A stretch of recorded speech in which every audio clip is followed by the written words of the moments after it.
Lesson 126. All that I give is given to myself. Today's idea is completely alien to the ego and the thinking of the world. It's crucial to the thought reversal that this course will bring about. If you believe this statement, there would be no problem in complete forgiveness, certainty of goal, and sure direction. You would understand the means by which salvation comes to you and would not hesitate to use it now. Let us consider what you do believe. In place of this idea, it seems to you that other people are apart from you and able to behave in ways which have no bearing on your thoughts, nor yours or theirs. Therefore, your attitudes have no effect on them, and their appeals for help are not in any way related to your own. You further think that they can sin without affecting your perception of yourself, while you can judge their sin and yet remain apart from condemnation and at peace.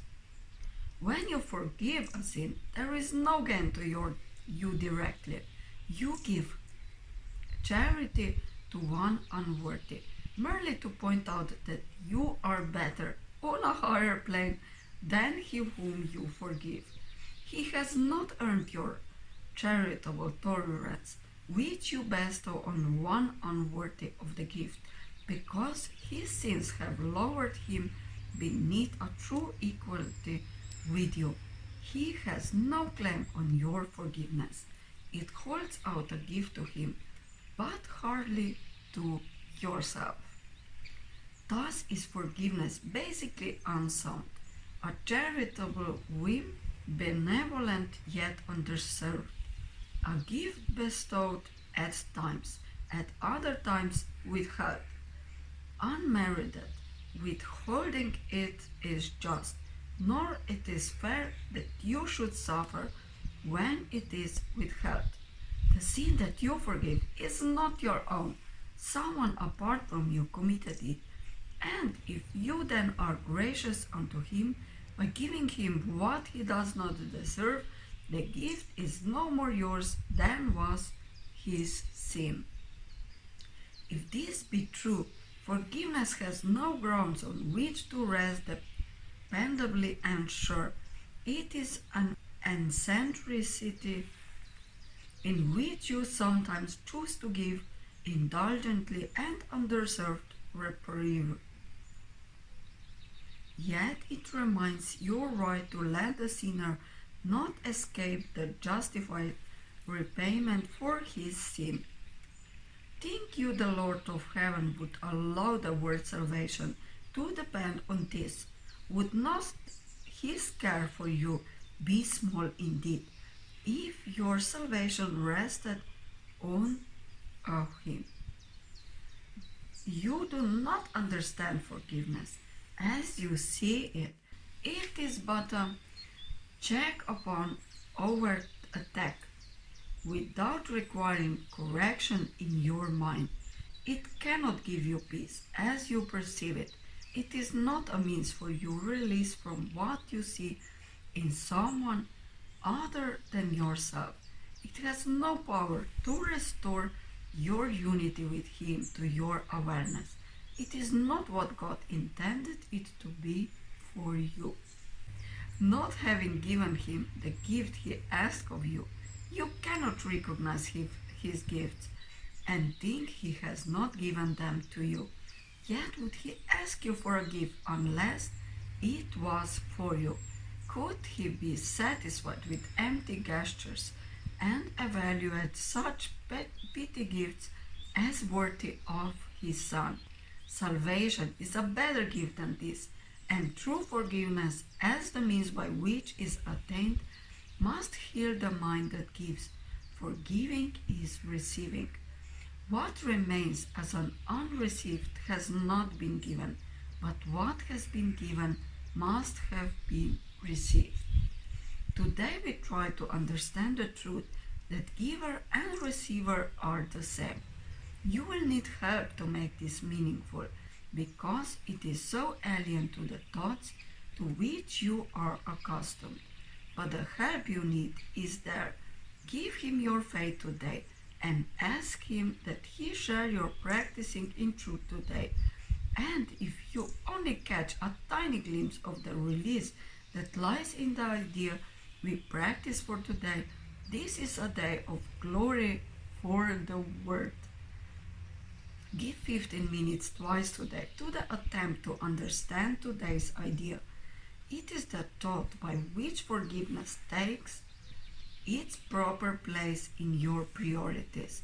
It is the thought that will release your mind from every bar to what forgiveness means and let you realize its worth to you.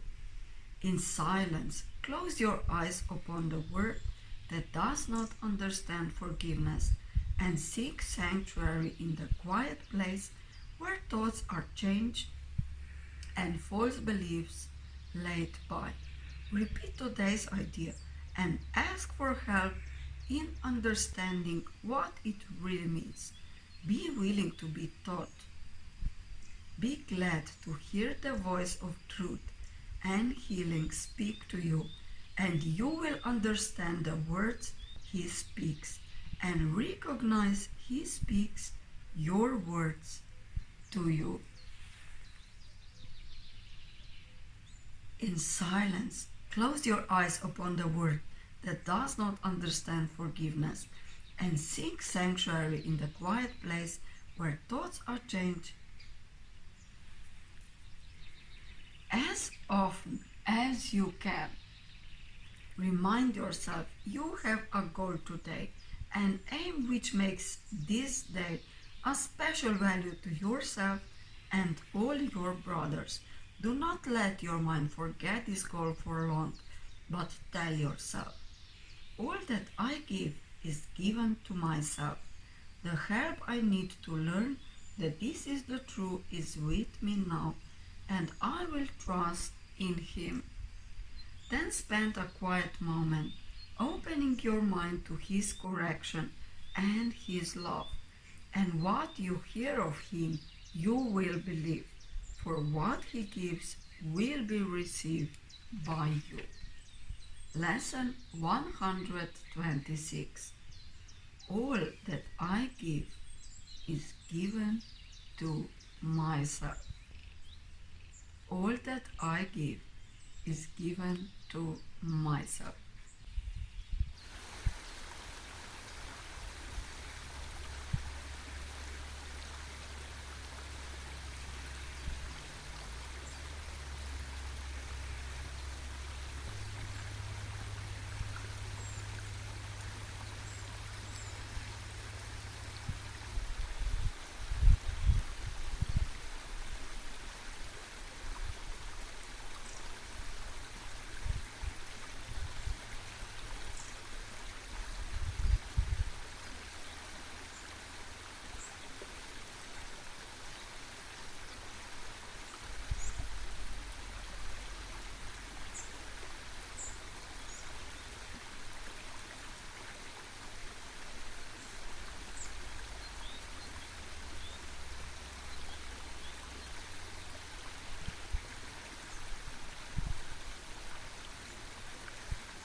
Lesson 126.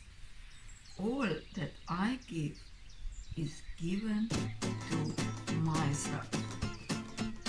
All that I give is given to myself.